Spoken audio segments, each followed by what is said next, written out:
আসসালামু আলাইকুম। ওয়ালাইকুম আসসালাম রহমতুল্লাহ বারকাতুহ। আমি আমার আগের প্রশ্নটা নিয়েই বলছি। আ, আমি বলতে যাচ্ছি যে ধরেন একজন অলরেডি কারো প্রেমে পড়ে গিয়েছে। প্রথম দিকে সে হয়তো হিজাব পালন করতো না, সেজন্যই এই অবস্থা। কিন্তু পরে সে তার ভুল বুঝতে পারলো। আ, তখন যে প্রেমে পড়েছে তাকে এই ব্যাপারটা কিভাবে বোঝানো যায়? আপনি এখানে কি উপদেশ দেবেন যাতে দৃষ্টি সংযত থাকে আর হিজাব বজায় থাকে, যাতে করে সে নিজেকে নিয়ন্ত্রণে রাখতে পারে, যেমন দৃষ্টি সংযত রাখা ইত্যাদি? বোন প্রশ্ন করলেন যে একটা ছেলে বা মেয়ে, একজন টিনেজার, আপনার আগের প্রশ্ন, সে প্রেমে পড়েছে। এগুলোর কারণ কিছু অভ্যাস, তাকানো, অবাধ মেলামেশা করা।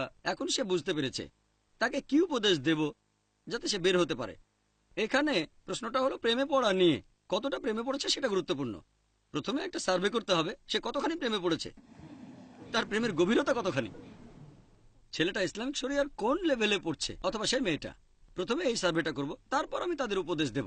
যদি এটা সামান্য মুগ্ধতা হয়, যে সে হয়তো হিজাবের কিছুটা নিয়ম ভেঙেছে বা অবাধ মেলামেশা, একটু আধটু হ্যান্ডশেক আর বাইরে বের হয়, এমন হলে বোঝানো সহজ হবে। কিন্তু যদি এই প্রেমটা খুব তীব্র আকারের হয়, যে তার সাথে সম্পর্ক ছিল, এমন হলে ব্যাপারটা আলাদা। ঠিক, পবিত্র কোরআন বলছে সূরা নূরের 24 নম্বর অধ্যায়ে 3 নম্বর আয়াতে যে একজন ব্যভিচারিণীকে একজন ব্যভিচারী বা মুশরিক ছাড়া অন্য কেউ বিয়ে করে না। জানির জন্য জানিয়াত, আর জানিয়াত তার জন্য জানি। এর উপর নির্ভর করে উপদেশ বিভিন্ন রকম হতে পারে, যে আচ্ছা মেয়েটা কে, অথবা মেয়েটা যে ছেলের প্রেমে পড়েছে সে ছেলেটা কে, কিভাবে তাদের মধ্যে এই সম্পর্ক হলো ইত্যাদি। তাহলে প্রেমের অবস্থা দেখে উপদেশ বদলাতে পারে।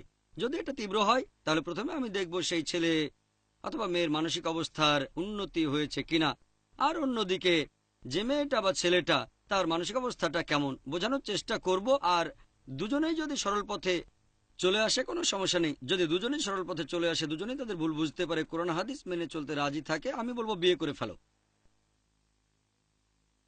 ঠিক, তাহলে তো কোরআনের আয়াতটা মানা হলো। দুজনেই আগে গুনাহ করেছে আর দুজনেই অনুতপ্ত। যদি তাদের মধ্যে গভীর সম্পর্ক তৈরি না হয়, তখন বলা যেতে পারে এটা আসলে মুগ্ধতা, এটা ঠিক হয়নি, এটা থেকে দূরে থাকো। এছাড়াও বলবো ইসলাম ধর্মের কাছাকাছি চলে আসেন, পবিত্র কোরআন পড়েন, বলবো বিভিন্ন ইসলামিক লেকচার দেখেন। এখানে একটা গুরুত্বপূর্ণ ব্যাপার হলো দৃষ্টি নিচু করা। যখনই আপনার সামনে বিপরীত লিঙ্গের কেউ আসছে, সে হয়তো আপনার মাহরাম নয়, দৃষ্টি নিচু করবেন। এটা খুবই গুরুত্বপূর্ণ, এটা খুবই ইম্পর্ট্যান্ট। কারণ আপনি যদি দৃষ্টি নিচু করে বিপরীত লিঙ্গের সাথে কথা বলেন, তাহলে মুগ্ধতা আসার সম্ভাবনাটা কম। কিন্তু যদি প্রত্যেকদিন দৃষ্টি নিচু করে আধ ঘন্টা করে কথা বলেন, সে ক্লাসমেট হলেও সমস্যা হয়ে যাবে। মাথা নিচু করে কথা বলাটা কয়েকদিন চললে মুগ্ধতা আসতে পারে, এরকম। তাই অপ্রয়োজনে বিপরীত লিঙ্গের সাথে কথা না বলাটাই বেশি ভালো। কি খবর, কোথায় যাচ্ছ? বাইরে গিয়েছিলাম। ও, আমি গিয়েছিলাম সিঙ্গাপুরে ছুটি কাটাতে। কেমন কাটালে? খুব ভালো। শেষ কোন সিনেমাটা দেখেছো? এরকম গল্প করতে পারেন। একটা মেয়ে করবে মেয়ে বন্ধুর সাথে, আর ছেলে করবে তার ছেলে বন্ধুর সাথে। ছেলে মেয়ে গল্প করার কোনো প্রয়োজনই নেই। তাহলে এরকম কাজ যেগুলো করার প্রয়োজন নেই সেগুলো না করাই ভালো। যেমন বিপরীত লিঙ্গের সাথে কথা বলা, যখন প্রয়োজন হবে কথা বলতেই হবে, কথা বলবেন, তবে দৃষ্টি নিচু থাকবে। হতে পারে অফিস আদালতে অথবা স্কুল কলেজে কথা বলার সময় দৃষ্টি নিচু থাকলে এই ধরনের সম্পর্কে জড়িয়ে পড়ার সম্ভাবনাটা কম থাকে। সবচেয়ে ভালো, যদি বয়স হয়ে থাকে, তাড়াতাড়ি বিয়ে করে ফেলেন। আগেও বলেছি, আমাদের নবীজি সাল্লাল্লাহু আলাইহি সাল্লাম বলেছেন, এই হাদিসটা আছে সহিহ বুখারীতে 7 নম্বর খণ্ড, বুক অব নিকা, 3 নম্বর অধ্যায়ের 4 নম্বর হাদিস, হে যুবক যুবতীরা, তোমাদের মধ্যে যাদের বিয়ে করার সামর্থ্য আছে তারা বিয়ে করে ফেলো, যাতে শালীনতা রক্ষা করা যায়। সবচেয়ে ভালো তাড়াতাড়ি বিয়ে। যদি তাড়াতাড়ি বিয়ে করেন সেটা ভালো, তাহলে বিপথে চলে যাওয়ার সম্ভাবনা কম। এতে কোরআন এবং সুন্নাহর পথে থাকাও সহজ হবে। এছাড়াও অনেক উপকারিতা আছে।